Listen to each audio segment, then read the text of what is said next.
van a tener creo que una semana para verla. No sé si amerita demasiado vernos a nosotros charlando, pero bueno, si alguno no tiene muchas cosas que hacer y tiene ganas de recrear esto. Bien, como empezamos 16:45, más o menos vamos a terminar en una hora, 18:45, perdón, vamos a terminar una hora, 19:45 para serlo exactos, y después vamos a tener un encuentro más adelante.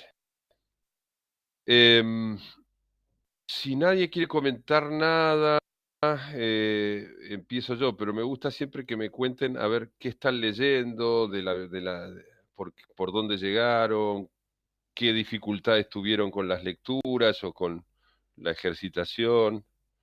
Eh, no sé si alguien quiere comentar algo,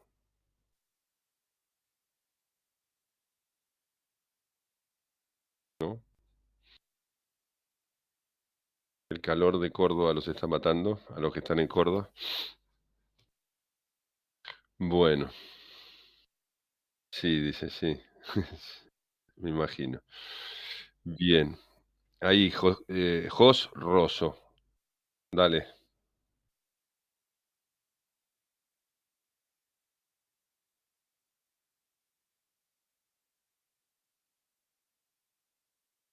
te escuchamos. Ah, no, lo que pasa es que cuando entras tenés que activar el micrófono. Em, es un problema. Ves que hay algunos, Agustina, por ejemplo, lo tienen, Naira también, Yael también. Sí, tenés que salir y volver a entrar. Es un problema. ¿Alguna otra quiere comentar algo? Esperen que voy a enchufar esto antes que se me quede sin batería. Hola, ¿qué tal? Buenas tardes, soy Agustina. Agustina, muy bien, dale. Bueno, yo estoy por iniciar lo que es la lectura del módulo 2 en respecto a lo que ha Ujú, sido la lectura del módulo uno. Me pareció muy útil para lo que es el actual trabajo que tengo en la organización en la que trabajo. ujú, Me hizo notar bastantes falencias que estamos teniendo en cuanto a la comunicación corporativa y sobre todo interna. Y bueno, estoy preparando una presentación para presentarla en la alta gerencia para empezar a implementar el hecho de tenernos a todos los empleados comunicados de lo que está sucediendo. Yo trabajo en una empresa distribuidora de energía y En, en Córdoba, en no, efecto. En Jujuy, Ah, en Egesa. Y ujú, son varios por el tema de las actualizaciones de los cuadros tarifarios y demás. Está bastante movida la situación y hay veces que la comunicación, digamos, llega la comunicación hasta cierto nivel, hasta los gerentes. Y después, algunos gerentes hacia abajo, en lo que es la matriz, el mensaje algunas veces llega medio distorsionado al resto de empleados. Así que me parece de que es un punto muy importante lo que es la comunicación de la dirección, de primera línea, escucharlo directamente, en nuestro caso del gerente general, para evitar un teléfono descompuesto o para evitar también el cambio del mensaje o los detractores que siempre tenemos en alguna organización, ya sea de algún proyecto o de algunos nuevos objetivos marcados. Así que me fue de mucha utilidad lo que ha sido el módulo uno y bueno, no puedo comentar más al respecto en cuanto al módulo 2 porque recién estoy iniciando la lectura. bien. Em, Agustina, ¿verdad? ¿Era que Sí. estabas hablando? Sí. Dos o tres cositas ahí para que trabajes. La primera es que claramente la comunicación interna es una comunicación que se da, como bien vos dijiste, en eslabones, ¿no? de una cadena. En esa cadena, en cascada, los mandos medios son claves. Los mandos medios son claves. Son la clave de toda la comunicación interna. Por supuesto, sí, que la alta dirección tenga un discurso, ¿viste? Con todas las características que tiene que tener el mensaje, que después lo vamos a ver cuando veamos planificación, etcétera, etcétera. Pero el mando medio es clave porque siempre se transmite en cadena. Entonces, como bien vos dijiste, ahí se puede provocar una distorsión. Eh, y yo trabajé hace muchos años para una empresa para muchas empresas, pero en este caso una empresa petrolera. Y el gerente general me enseñó algo así muy de sentido común, que yo siempre lo repito porque es muy bueno. Él decía, y esos mandos medios hay que saber diferenciar quiénes son caballitos y quiénes son puercoespines. Entonces, decía, yo me puedo montar en los caballitos para que mi mensaje llegue a todos, pero tengo que tener cuidado de no montarme arriba de un puercoespín porque me voy a pinchar. Es una manera muy sutil de hablar justamente de lo que vos marcabas, de los detractores, ¿no? Es decir, el mando medio, que es un caballito, es el que nosotros tenemos que detectar. Y eso se puede hacer, se puede ir detectando, se puede ir viendo, a ver, quiénes son las personas más proclives a ser nudo en esa comunicación y para que esa comunicación, como bien vos decís, llegue de manera eficiente a los distintos niveles, ¿no? Un trabajo más de sociológico, si vos querés, o de sociograma, ¿no? De ver, bueno, quiénes son esas personas con las cuales yo me puedo comunicar. Más allá de lo que, de lo que vos decías y lo que en planificación se va a ver, la del desarrollo del mensaje. Pero acá hay una cuestión en interna, por eso interna es quizás de las áreas de la comunicación la que menos les gusta a los directores de comunicación. Es la que menos les gusta, porque es la más ingrata. ¿Mm? Estaba por ahí Jos, pero bueno, si Jos te deja, Paula, puedes hacer una pregunta. Pero si no, que hable Jos y después Paula para seguir el orden. Dale, Jos, te Bueno, escuchamos. hola. Sí, Bueno, perdón la demora, y no hay ningún problema. Si, no. si quería Paula preguntar, no hay Ahora problema. pregunta, Paula, no te preocupes. Bueno, no, yo en principio, digamos, pude leer hasta la unidad número 3. Debo reconocer que mi expectativa con la materia estaba muy enfocada a claramente la comunicación interna. Yo pensaba en Ah, mi concepción inicial que iba a ser netamente la comunicación interna. Después me sorprendió gratamente, digamos, que la comunicación sea abordada menos mal. también desde otras aristas y perspectivas que son tan útiles y necesarias. Y mi pregunta puntualmente era justamente eso, ¿no? Cómo, que usted recién estaba comentando algo, cómo encarar esa comunicación interna, cómo transmitir a todos los niveles de la organización, porque por ahí uno cree que, y más hoy en día, que un mensaje de WhatsApp es comunicar, digamos, por ejemplo, y claramente comunicar tiene que ver con otras cuestiones. Entonces mi pregunta apuntaba a eso, ¿no? A cómo lograr esa comunicación efectiva para poder transmitir esos objetivos que la empresa tiene o que la organización tiene y que se puedan alinear claramente todos los procesos. Bien. Antes de contestarte, una cosita. Eh, la materia en realidad se llama Dirección de Comunicación porque está apuntando originalmente, cuando la diseñamos hace ya más de 20 años, eh, creo que soy de los profesores más viejos en la escuela de negocios. Eh, eh, Todavía empecé cuando empezó la escuela, así que imagínate. Cuando pensamos esta materia la pensamos como una materia muy novedosa, en aquel entonces era muy novedosa porque los posgrados en negocios no tenían comunicación como materia. Entonces, eh, la pensamos como, ¿qué es lo que tiene que hacer o qué es lo que hace un director de comunicación en una empresa? Entonces la dividimos en tres áreas, que es la que ustedes van a ver a lo largo de la materia.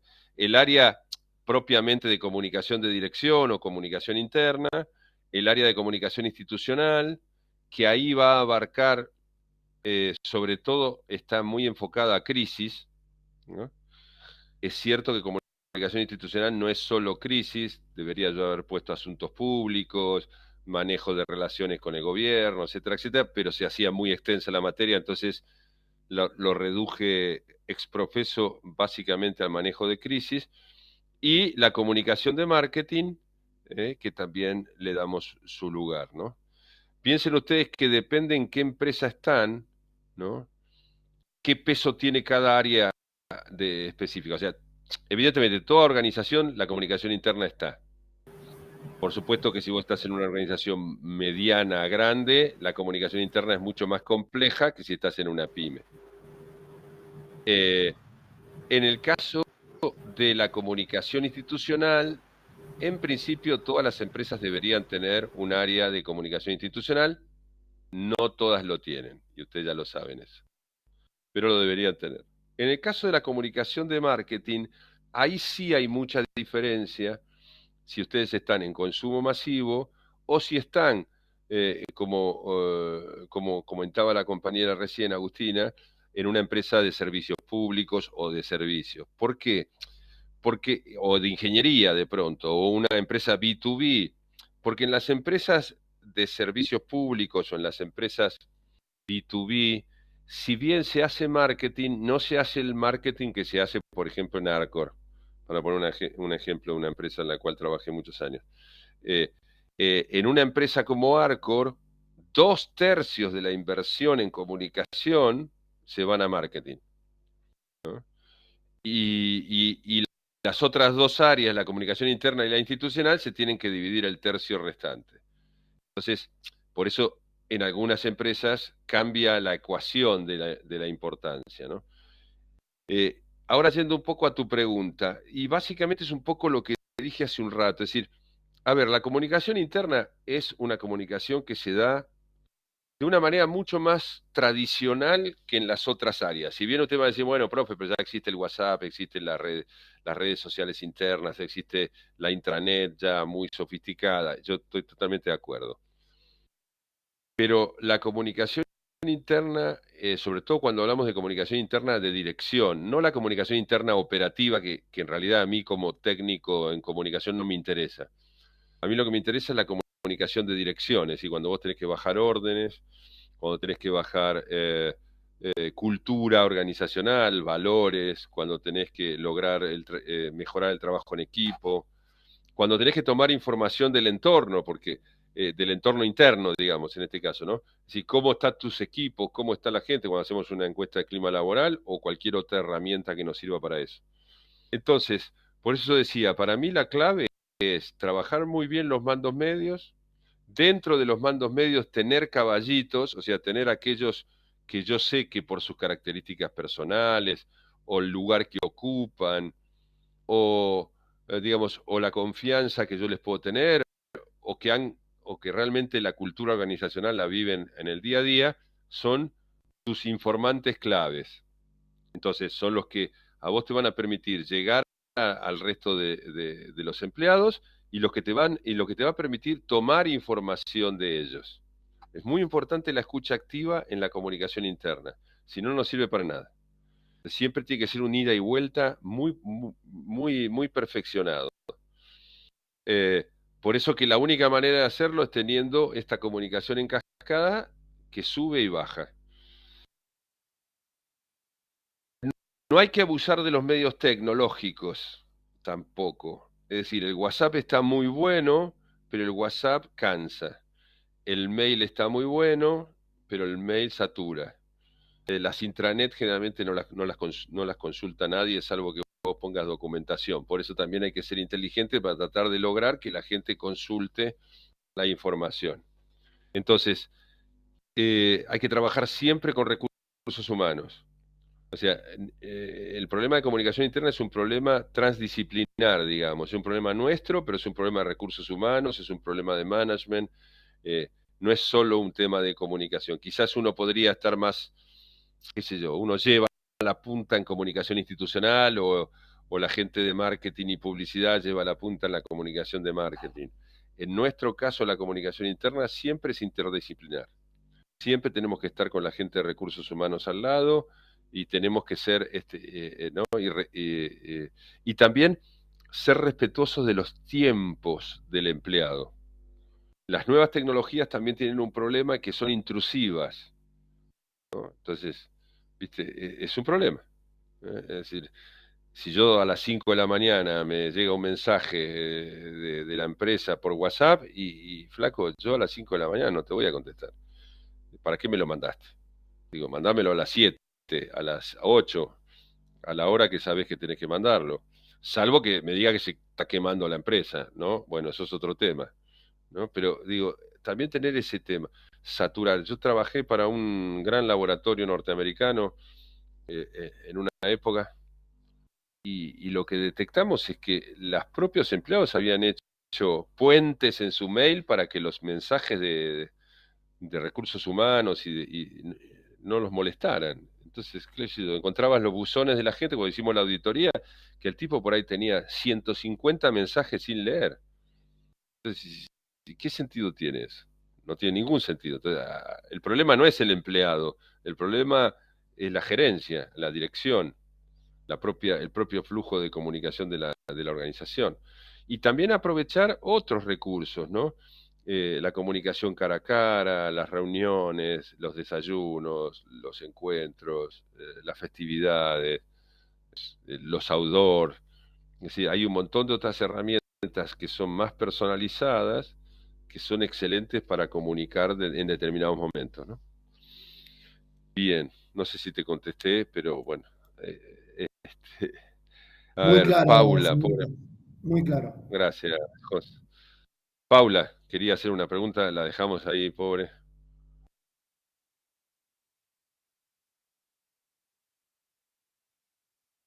No, no apareció. Se fue Paula.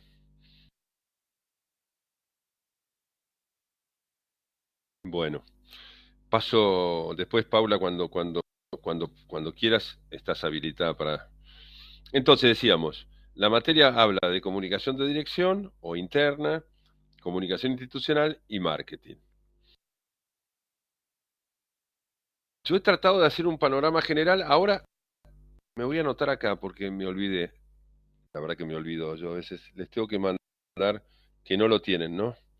El manual de comunicación las organizaciones no lo tienen. Y completa un poco lo que ustedes tienen para leer. Vamos a desbloquear a los que están bloqueados por si quieren preguntar algo. Eh, Después me lo voy a anotar acá para mandarles el manual. Eh, Bien. Ahora ustedes van a tener que encarar dentro de poco lo que se llama la AP3, ¿no? Ustedes van a tener dos actividades prácticas evaluativas, que son la AP3 y la AP4, que tienen que ver con el trabajo en equipo de ustedes y la resolución de un caso. Entonces, cambia un poco la modalidad con las otras AP, que son más bien de contestar preguntas de multiple choice. Para esta AP3, quiero aprovechar, estoy abierto a todas las preguntas que quieran, digo, pero quiero aprovechar ahora para mostrarles unas matrices. No les voy a dar todo este tema, después si quieren se los mando, porque esto habla todo de crisis, etcétera, etcétera, pero yo lo que quiero es que veamos las matrices. Acá está. Que analicemos un poco esto. Y a partir de analizar este tema, después se los mando al PowerPoint, ¿eh? Pero este PowerPoint les va a servir a ustedes para la AP3, sobre todo. Este es un esquema, técnicamente se llama gestión de issues o en inglés issues management. Nosotros consideramos un issue, digo para los que no vienen de comunicación, un tema crítico que está en general que está en el espacio público. A ver, un issue puede ser para una industria alimenticia el veganismo, por ejemplo, el veganismo extremo. Eso sería un issue. Un issue puede ser, de pronto podría ser las próximas elecciones, ¿no? Desde el punto de vista de asuntos públicos o en una empresa que tenga mucha, digamos, que esté muy regulada por el Estado, el cambio de gobierno siempre es un issue. Un issue puede ser una ley que esté entrando en el Senado o en diputados que de alguna manera regula tu actividad. Un issue puede ser, supongamos, ahora leía un artículo que salió en la Nación el domingo bastante interesante sobre el problema que está teniendo, por ejemplo, Disney, ¿no? Con cierta caída de, por supuesto, de la industria cinematográfica en general, ¿no? Entonces, eso es un issue, porque parte del negocio de Disney estuvo siempre apalancado con las películas, ¿no? Entonces, ven como esos son issues. Un issue, por ejemplo, para la industria de la comunicación, que es a la que me dedico yo, es la aparición de software de inteligencia artificial, ¿no? Que pueden postear y solucionar el problema de los posteos en redes sociales automáticamente. Entonces, te plantea un issue, ¿no? ¿Qué hacemos? ¿Qué es lo que hacemos en comunicación institucional? Pero esto también se puede aplicar a estudios de mercado en marketing, o se usa mucho también en asuntos públicos, pero también se usa mucho para prevención de crisis. Es este esquema de 5 puntos, ¿no? Donde nosotros primero tratamos de captar información del entorno, analizar esos temas, ver qué posición vamos a tomar con respecto a cada tema, identificar grupos y líderes de opinión y cómo esos grupos y líderes de opinión, cuando yo hablo de líderes de opinión hablo en términos generales, ¿no? No solamente de los influencers en redes, sino de personas que pueden formar parte de los medios de comunicación, pero se transforman en líderes, o el líder común y corriente, como puede ser, qué sé yo, un médico o pediatra para una madre, etcétera, etcétera. Y luego, ¿qué comportamiento deseable queremos nosotros? Ahí veía un mensaje que decía, por ejemplo, la cobranza de mora actualmente se está virando a la tecnología. Sí, sí, sí, sí. Eso sería un issue para ese tipo de empresas, ¿no? Un issue, por ejemplo, importante para los call centers es también la inteligencia artificial y los software que responden automáticamente. La ciudad de Buenos Aires tiene uno que se llama Boti, que es bastante, bastante perfecto. Y eso ha hecho que mucho, digamos, que las empresas que se dedicaban a tener un call center para ese tipo de cosas se hayan fundido directamente, ¿no? Entonces, como ustedes ven, un issue puede ser un cambio tecnológico, un issue puede ser un cambio cultural, un issue puede ser una regulación del Estado, ¿no? Y, por supuesto, hay que estar muy atentos a esos issues. Muchos de ustedes van a tener posiciones gerenciales o directivas en pequeñas, medianas o grandes empresas, y la cabeza de ustedes debería funcionar siempre tratando de ver más allá de lo cotidiano, ¿no? Entonces, este esquema de 5 pasos está bueno para que ustedes lo vayan ejercitando. Ahora vamos a ir uno por uno para ir viéndolo. Entonces decíamos, ¿cómo capturamos información del entorno? Hay un pequeño libro que escribí yo que se llama Reflexiones sobre el Management de la Comunicación. La mitad del libro solo habla de esto, básicamente. Y sí, claro, lo que dice Paula, ¿no? Si la empresa se dedica a cobranzas, tenés que estar muy, muy al tanto de estas cosas, porque va a cambiar toda la ecuación del negocio. Entonces, después vamos a ver, ¿no? La recomendación que vos podrías hacer a tu empresa. De pronto puede ser adquirir ese software y capacitar gente dentro de tu empresa para que pueda manejar ese software. Sería una opción, opción A.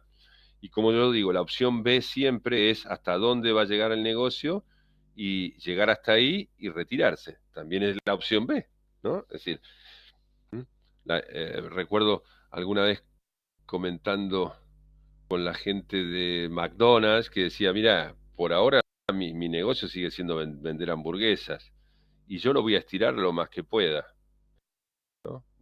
De hecho, McDonald's igualmente hizo algunos cambios, algunos ajustes para mejorar sus menús, etcétera, etcétera, pero claramente en el mediano plazo la tendencia es que ese tipo de comida que llamamos comida chatarra no va a ser un gran negocio. Es cuestión de evaluarlo, ¿no? ¿Cómo hacemos para tomar información? Básicamente con 4 monitoreos. El primer monitoreo es el monitoreo de medios tradicionales. Los medios suelen ser espejo de la sociedad en algún punto. También influyen, ¿no? No digo que no.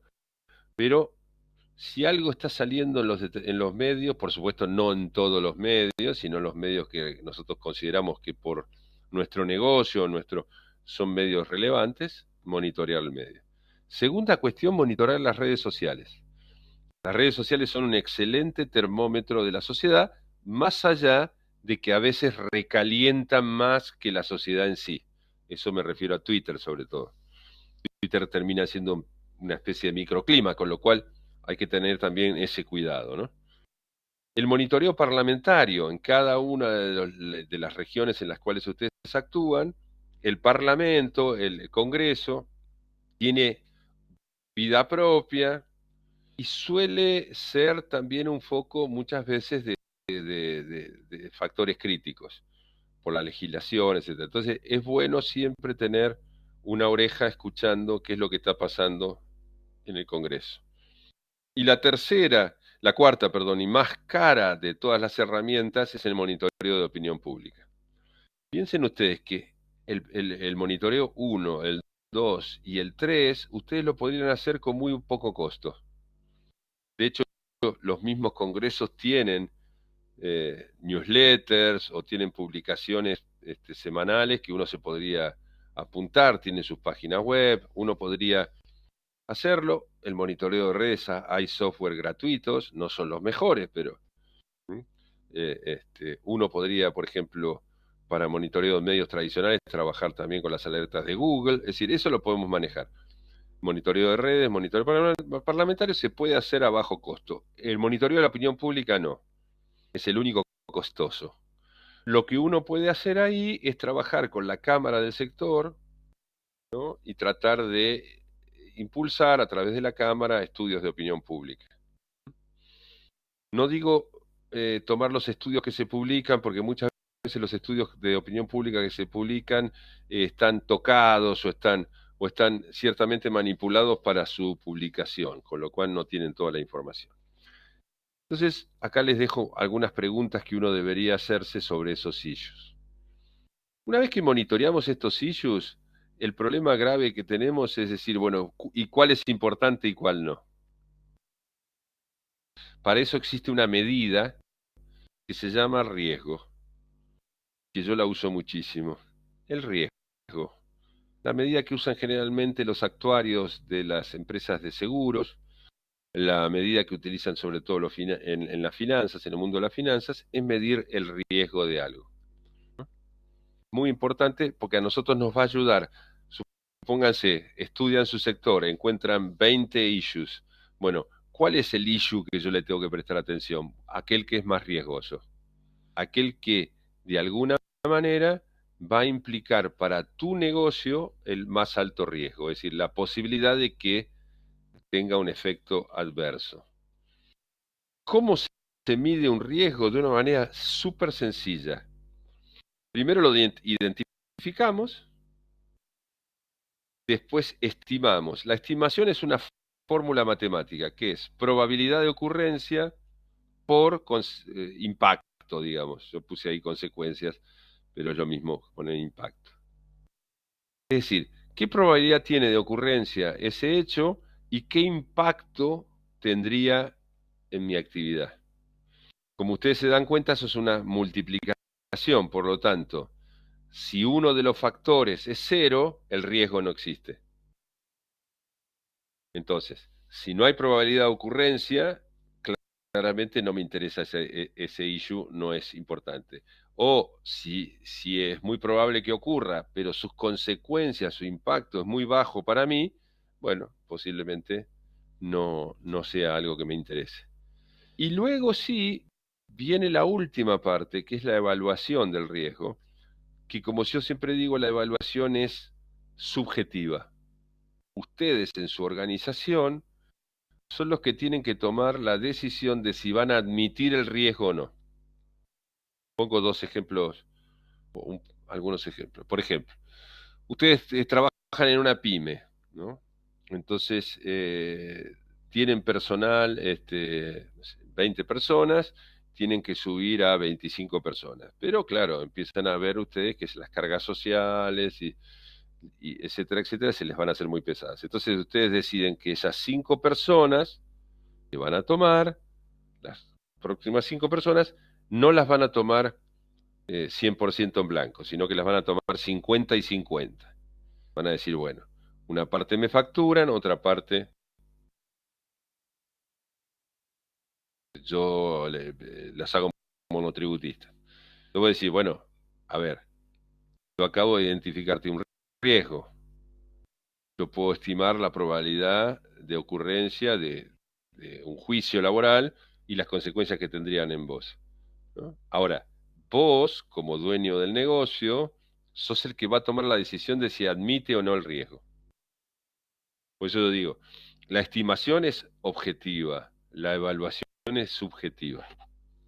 Entonces, hay empresas, hay personas que las podríamos considerar, ¿no? Personas que son proclives a asumir riesgos. Y hay otras personas que podríamos catalogarlas como temerosas, que no quieren admitir ningún tipo de riesgo. Entonces, hasta mi tarea como profesional es decirte, che, acá hay un riesgo, lo acabamos de estimar y es un riesgo alto. O lo asumís o no lo asumís.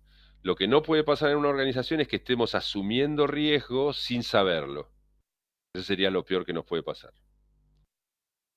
Entonces uno puede decir, mirá, sí, es cierto, habría que cambiar toda la instalación eléctrica de la empresa, pero no tengo dinero suficiente ahora, lo voy a postergar, ¿no? Y yo te diría, bueno, ok, estamos asumiendo un riesgo de que se produzca un cortocircuito, que se produzca un incendio.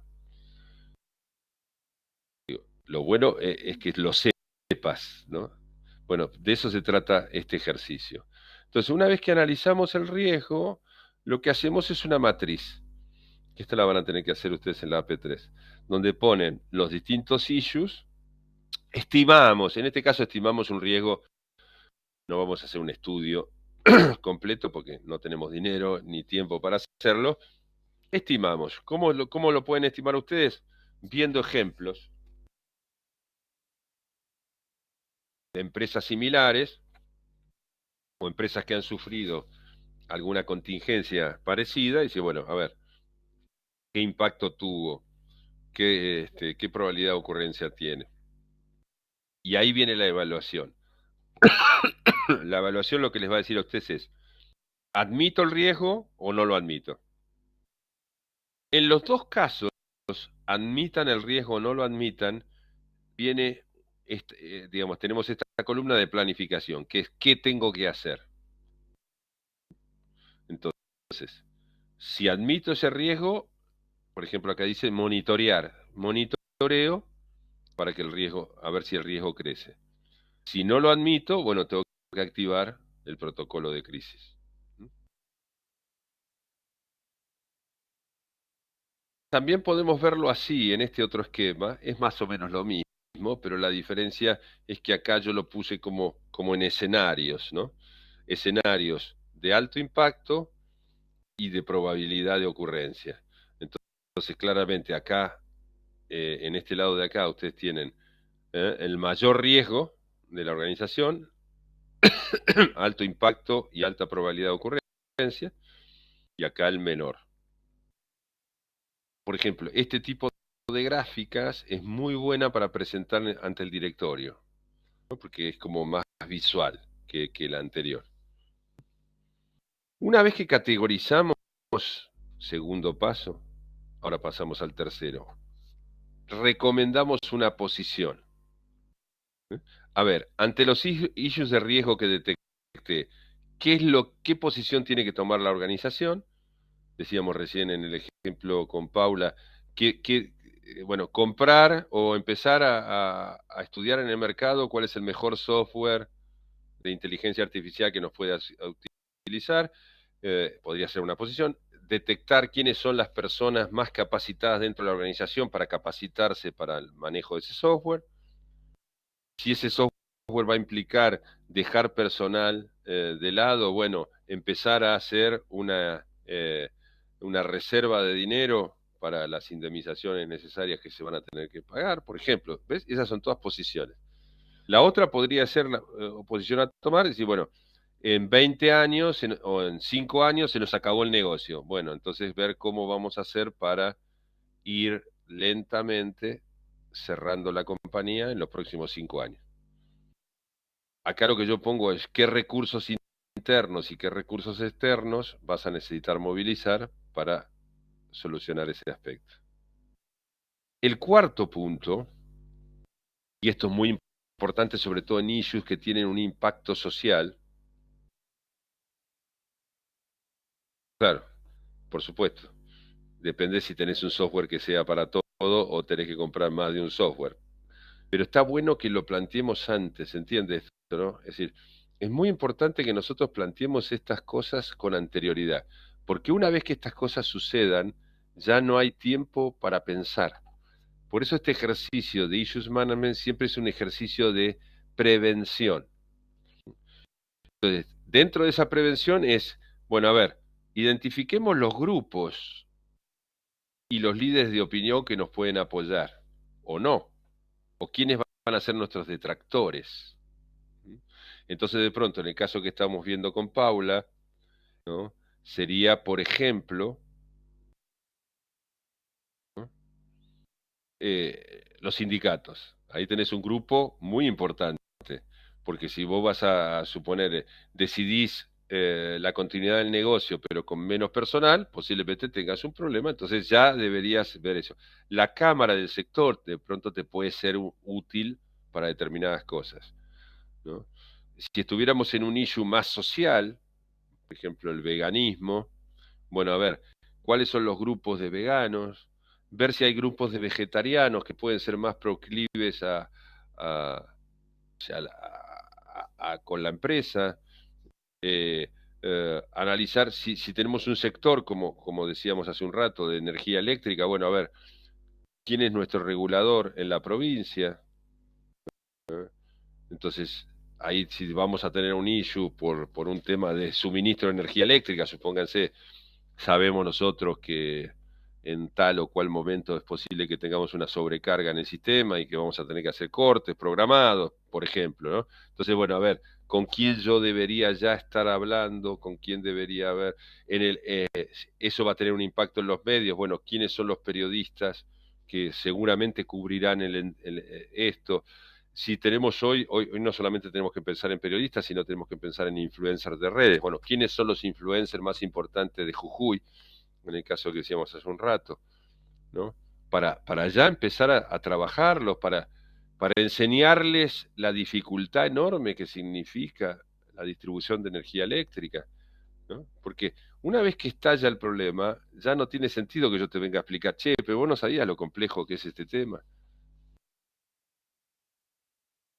Y si ahora no me lo vas a explicar, porque ahora no tengo energía eléctrica en mi casa y se me está descongelando la ladera. Entonces, por eso hay que prevenir. Entonces, es importante generar algún tipo de mapas. Acá les dejo uno, pero digo, no lo pueden elegir el que ustedes quieran, ¿eh? Un mapa de públicos, ¿no? Donde vamos a ir analizando los distintos actores. Es muy sencillo este, ¿eh? Fíjense, hablamos de izquierda y de derecha, la distribución tradicional, desde la Revolución Francesa en adelante siempre trabajamos con ese esquema muy básico, ¿eh? Los sectores más progresistas, los sectores más conservadores, ¿no? Acá estaríamos nosotros y este sería quienes nos apoyan.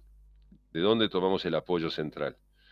El apoyo ideológico, es decir, es un apoyo más bien discursivo, pero puede ser importante, y la oposición.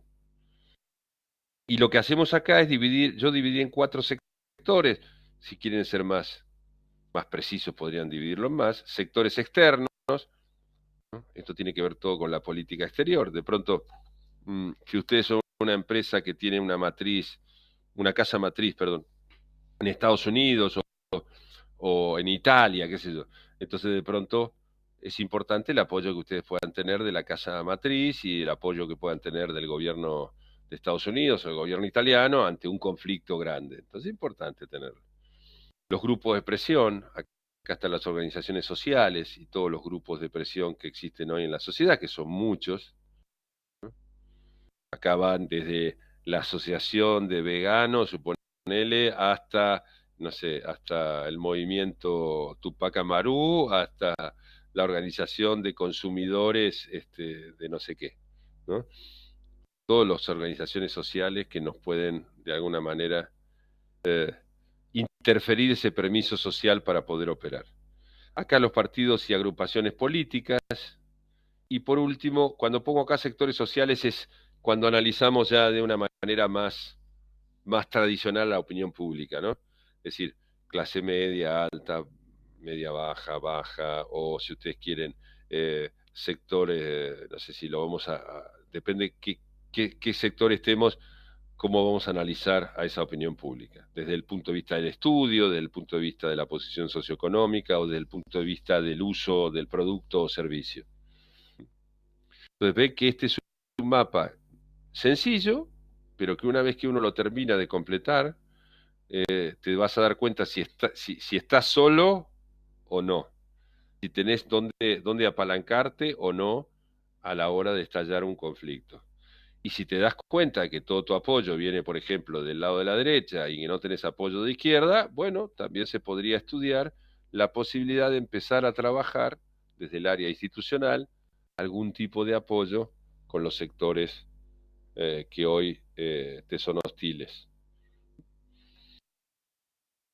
Bien, ese era el punto 4. Y el punto 5 ya directamente es, bueno, esta es la decisión que tomamos, vamos a generar, como yo digo siempre, comportamientos deseables, buenas prácticas. ¿Mm? Entonces, la AP4 les va a pedir tomar decisiones, la AP4 apunta mucho a tomar decisiones, ¿no? La AP3, digo, perdón, a tomar decisiones, la AP4 también, pero en otro sentido que lo vamos a ver más adelante. Entonces,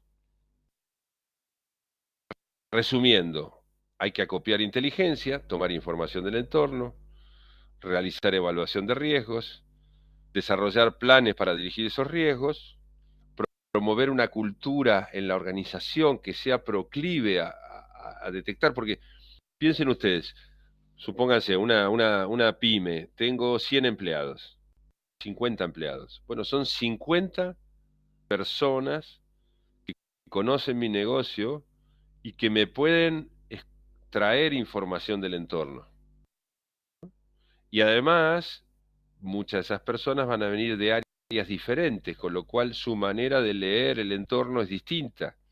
Un hombre de finanzas lee el entorno diferente a un ingeniero, o a un abogado o a alguien de comunicación. Entonces, también es interesante escuchar, a ver, ¿qué issues hay dando vueltas por ahí que yo no estoy viendo? ¿No? Porque los issues pueden ser muy sencillos, ¿no? Y a veces uno no los ve. De pronto decís, che, mira, tenemos un problema con el barrio porque estamos pasando con los camiones todos los días y se está generando una protesta barrial que nos va a traer dolores de cabeza porque el intendente vive de los votos del barrio. ¿Mm? Y en algún punto, si eso se agrava, y nos va a pedir que nos vayamos. Se va a decir, mirá vos. Entonces, ¿ves? ¿Y eso quién lo puede haber detectado? Por ahí algún empleado que vive en el barrio. Porque, ¿entendés? Y quizás vos contratás un consultor de gran órbita y no ve ese problema. Entonces, por eso también es importante la transversalidad que podamos tener en estos temas.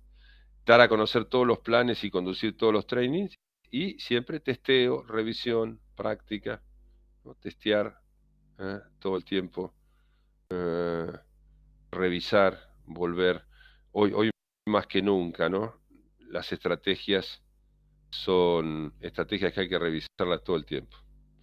Bien, eso es algo de lo que quería comentarles porque para que les quede claro, después cualquier duda que tengan me lo hacen saber y yo les voy a mandar el manual, como les dije, que en el manual también se habla un poco de este tema también para que lo tengan. Es algo distinto a lo que generalmente se ve en comunicación, por eso me gusta darlo en la primera charla, para que lo vean y lo ejerciten después, ¿no? Porque me parece que es interesante. Bien, a ver, nos quedan 15 minutos. Preguntas. El manual lo voy a enviar por Canva, sí, o lo subo. Ustedes tienen un Drive, ¿no? Una especie de Drive donde tienen todo. O lo mando por Canva, es lo mismo.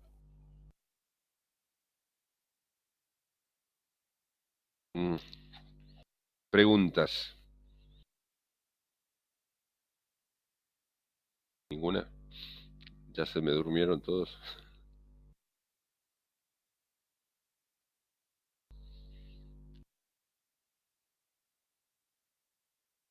Sí, sí, Agustina, la presentación también para el manual y el PDF de la presentación.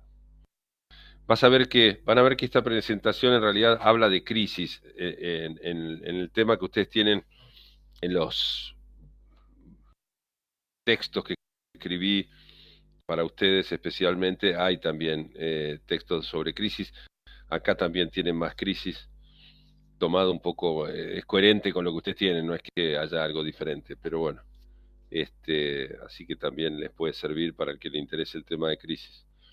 Y a mí me fascina ese tema, pero bueno, no a todo el mundo le gusta, hay gente que le gusta más el marketing u otro tipo de actividad de management. Bien, ahí Florencia estaba comentando algo, ¿no?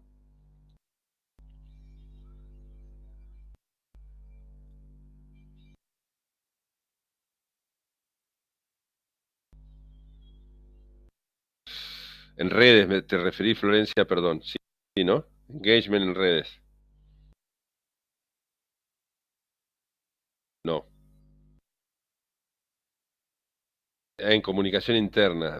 Perdón. Está bien. A ver, sirve y no sirve. Yo te diría las dos cosas. Em, en comunicación interna tenemos el público más difícil de que puede tener una organización. Porque nos conocen, porque viven con nosotros, porque están ahí, porque como yo digo en algunos de los textos que están por ahí, si el empleado vive en forma personal lo que pasa en la organización porque vive de esto, recibe su sueldo, mantiene a su familia. Eh, y me refiero sobre todo al empleado que hace más años que está, porque esto, como siempre, tenemos un público de generación Z que generalmente es migrante, ¿no? Digamos así, es un empleado migrante, va saltando de organización en organización, pero tenemos otros que perduran. Entonces, es muy difícil no serle sincero porque muchas veces saben más que los jefes, ¿no? Porque hace años que están haciendo las cosas. Por eso en Toyota, muy interesante, si no leyeron nunca nada de toyotismo, lean toyotismo porque creo que es uno de los casos de management más interesantes que existen hoy, ¿no? En Toyota, gran parte de las innovaciones vienen de abajo hacia arriba, lo cual es bastante lógico. Es el operario, es la persona que está en contacto con la tarea, la que tiene la mayor capacidad para innovar. Pero también recuerdan ustedes que en Toyota no se puede quejar nadie si no plantea una solución. Entonces ya desde la propia cultura estamos pensando en un engagement. Una vez le preguntaron a uno de los fundadores de Toyota, ¿no? un occidental se lo preguntó, porque es típica pregunta a un occidental, ¿cómo lograba que la gente se pusiera la camiseta de la compañía? Y él dijo, no, no, acá las personas no se ponen la camiseta de la compañía, la tienen tatuada, porque las camisetas se pueden sacar, se pueden cambiar. Los tatuajes no, no es tan fácil. Parece duro lo que dijo, pero es muy claro, ¿no? Es decir, gran parte del éxito de la comunicación interna pasa por la cultura organizacional, ¿no? Por el buen clima laboral, y no me refiero a medir el clima laboral, porque muchas veces las mediciones, ustedes saben que en comunicación interna y todos los sistemas que se aplican son muy, son muy engañosos, porque uno intenta siempre hablar bien para no quedar mal. eh, Nadie confía en la confidencialidad de las encuestas ni de las entrevistas. Entonces también hay lo que vos decías, el engagement. Sí, está bueno medir el engagement, pero ¿estoy midiendo el engagement realmente o estoy midiendo un falso engagement? ¿No? Ah, bueno, Paula, de esto sabes un montón. Eh, el clima de confianza. Mira, hay una frase, te va a gustar, no sé si la conocías, por ahí la conocías, de Drucker, Peter Drucker. Peter Drucker era un austríaco excepcional. Un amigo mío que es austríaco me dice, es tan excepcional que no parece austríaco, ¿no? Porque es como un tipo de mente muy abierta, ¿no? Y uno tiene la imagen siempre de que los austríacos son más cerrados. Peter Drucker decía que la confianza es la clave de la organización. Y decía que el que no tiene confianza en una organización es un estúpido. Así de simple. Quien no tiene confianza en el otro, en una organización, es un estúpido. ¿Por qué? Porque la falta de confianza es un retardador de la eficiencia. Si yo tengo un empleado al cual no confío, ¿qué voy a hacer? Voy a volver a chequear todo lo que él hace. Entonces vamos a ser dos personas haciendo la misma tarea, decía Drucker. Con lo cual no es eficiente, es estúpido. Y creo que ese es uno de los problemas graves de todo, no solamente de las organizaciones, de las relaciones humanas. Paula me va a entender, eh, porque eso se ve muy bien en el coaching. Es decir, la confianza es fundamental. La confianza en el coach, la confianza en el otro es fundamental. Eh, y me parece que ahí hay una clave. Es decir, yo volvería más, mira lo que te voy a decir, yo volvería más a textos como Covey que algunos textos muy posmodernos de organización interna y qué sé yo. Es decir, en el fondo lo que necesitamos es generar un clima, pero un clima de confianza, un clima... Y la persona que no funciona no debería estar en la organización. Lo, un excelente ejemplo, ¿no? Un excelente ejemplo para mí es esta selección nacional que ha sido, ¿no? Es decir, uno cuando va indagando, cuando va leyendo, cuando va viendo más y más, se da cuenta de que el éxito que tuvo esta selección de fútbol tiene que ver más con lo humano que con lo técnico. Me van a decir, bueno, profe, pero además son buenísimos. Sí, sí, pero no eran los mejores. Claramente, desde el punto de vista técnico, objetivo, no eran los mejores, salvo Messi, obviamente, que es un jugador excepcional. Pero el resto, no hay jugadores excepcionales. Es más, muchos de los que hoy decimos que son excepcionales llegaron al Mundial sin ser excepcionales. Yo, por ejemplo, Enzo Fernández, McAllister, jugadores que hoy dicen, no, pero es excepcional, pero cuando empezó el Mundial no era excepcional, ¿no? Entonces decís, ¿y qué es lo que los potenció? Un tipo que sin ser el mejor director técnico del mundo, es una persona que tiene una sensibilidad enorme para generar con su equipo de trabajo confianza, trabajo en equipo, confianza. Que en este tipo de jugadores de fútbol o empleados, imagínate que estamos hablando de empleados de altísima capacitación, ¿no? Estamos hablando haciendo el parangón, ¿no? Estás hablando de expertos en su tema, ¿no? Entonces, ¿cómo hacemos para gobernar, trabajar? Bueno, confianza, humildad, las mismas cosas que decía Covey. Si uno lee, digo, si no se acuerdan de Covey, es el de los hábitos para la gente eficaz. Es uno de mis autores de cabecera, aunque parezca tan sencillo y tan simple, justamente por eso, porque es un tipo sencillo y simple, ¿no? Que sabe ver estas cosas. Es decir, pero básicamente, muchachos, es humildad, es la soberbia.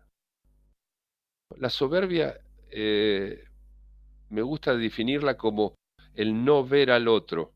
O sea, como vos te estás mirando a vos mismo, no ves al otro. Y si no ves al otro, no puedes armar un equipo. Me pasó en una empresa de software, que no la voy a nombrar, una empresa multinacional de software. Una empresa que exacerba todavía hoy, quizás un poco menos, pero exacerba la competitividad interna. Cada gerente tiene un triple control, ¿no? Para que ustedes vean lo que es la exigencia que hay. Y, por supuesto, se asciende pisando cabezas, básicamente. O sea, alta eficiencia, pero básicamente es eso. Bueno, armamos por pedido del director de comunicación, armamos para el equipo de comunicación de Latinoamérica una serie de encuentros, como se llama, outdoor, ¿no? O sea, una serie de encuentros que terminaban con un gran outdoor. En el outdoor, toda la primera mañana, en el outdoor, básicamente eran ejercicios, básicamente era ejercicio. Ahora te digo, Agustina, eh, los 7 hábitos para la gente eficaz es uno, el octavo hábito es otro. Fíjate que Covey tiene varios libros. Esos dos te recomiendo que son los más generalistas. Entonces, toda la primera mañana eran ejercicios de competitividad en equipo, ¿no? Es decir, ¿qué me refiero? Los dos primeros había equipo que ganaba o un equipo que perdía. Bueno, ahí anduvieron fenómenos, todos anduvieron bárbaros. Oh, se mataban. En la segunda parte de la mañana les cambiamos los ejercicios y eran ejercicios falsamente competitivos. Y la única manera de resolver los problemas era que todos se pusieran de acuerdo. Bueno, un fracaso total. No pudieron resolver cosas sencillísimas, ¿no? Un traslado de carga con cuerdas y ese tipo de ejercicios que se hacen en los outdoor, no lo pudieron resolver.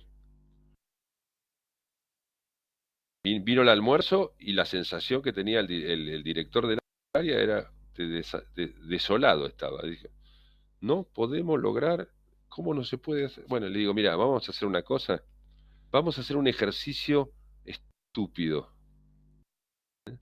pero en el cual todos se van a tener que tocar, todos van a tener que cantar una canción, todos van a tener que hacer ¿no? Le llamamos el trencito del amor. Fíjate lo que te estoy diciendo, una cosa que decís, ¿cómo hacer? ¿No? Los pusimos a todos como si fueran los chicos en el jardín, en un trencito, agarradito, y tenían que cantar tenían que repetir la letra de una canción muy de nenes. Bueno, por supuesto eso generó que se empezaran a conocer, que cambiaban de lugar y era toda una cosa lúdica así, muy, muy, muy sencillita. Bueno, a partir de ahí empezaron a reconocerse, volvimos a repetir algunos ejercicios, los pudieron resolver, ¿no? Y el equipo empezó a cambiar.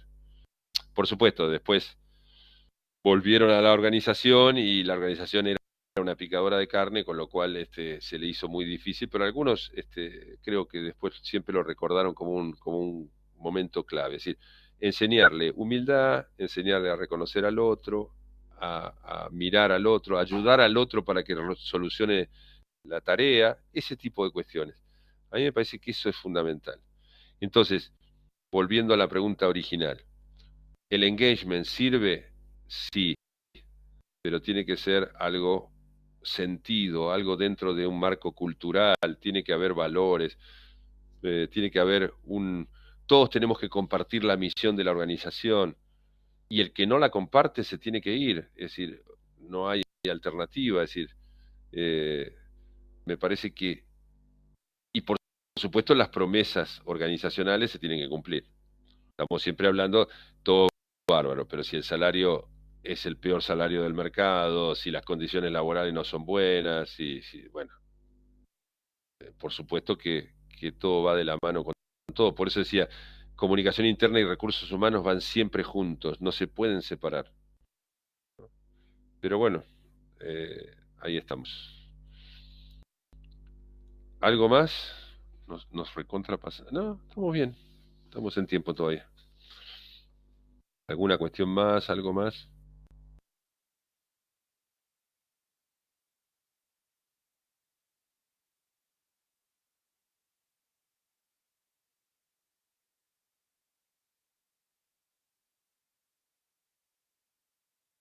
Bueno, muchas gracias. ¿Mm?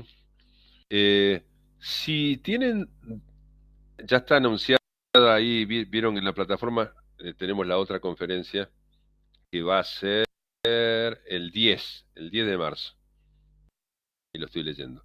Entonces, si tienen preguntas, si son urgentes las preguntas, me las mandan directamente por chat y ningún problema. Pero si están viendo alguna lectura, anoten. Digo, bueno, me gustaría esto conversarlo con Federico la próxima charla y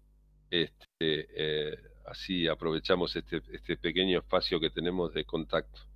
¿Mm? Claro, si surgen dudas para la APD3, me avisan. La cuarta, creo que deberíamos hacerlo así, siempre lo hacemos. La cuarta la vamos a trabajar o la vamos a conversar en la próxima charla, pero si tienen dudas, obviamente, en LinkedIn sí, me encuentran en LinkedIn, sí. Creo que en LinkedIn es Fede Ray Lennon, pero si ponen ahí, seguro me van a encontrar. ¿Mm? Muy bien. Bueno, que tengan una buena noche y que el calor nos se apiade de todos nosotros, ¿no? Parece que tenemos una semana tremenda esta. ¿Mm? Bueno, muchas gracias.